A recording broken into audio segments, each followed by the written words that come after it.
নাম কি? মোবারক। পুরা নাম? নুরুল ইসলাম মোবারক। বাসা কোথায়? তালতলা। আর গ্রামের বাড়ি? কুমিল্লা। আচ্ছা,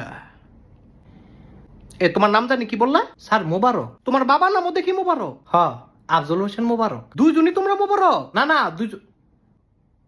দুইজনের নামই মোবারক। এটা কেমন কথা স্যার? এটা তো ভালো কথা। আরে মোবারক দুইজন কিভাবে? কারণ বংশটাই মোবারক। এটা কেমন বংশ মাগো? এটা ভালো বংশ। সবাই কেমনে মোবারক? সামনে আবার ঈদ। তো তো আবার কি ঈদ মোবারক? হ্যাঁ। এই কোম্পানি সম্পর্কে কি কি জানো? এই কোম্পানিটা ভালো। আর খুব ভালো? অন্য কিছু বলো। স্যার আপনিও ভালো। ভালো ছাড়া কি অন্য কিছু জানো না? যেটা জানি সেইটা আবার ভালো না। তুমি কি আসলেই এমন? স্যার। তোমার জীবনের গোল কি? আমি তো ফুটবল খেলি না। আরে জীবনের গোল জিজ্ঞাসা করছি। জীবনও তো খেলি না। আরে এইটার জন্য তো খেলার দরকার নাই। তাহলে না খেললে গোল দিয়ে কিরমু? তুই ডিম পারবি? আচ্ছা, তোমার এই জবটা কেন দিব বলো? দিবেন হইলো কারণ আমি সবার আগে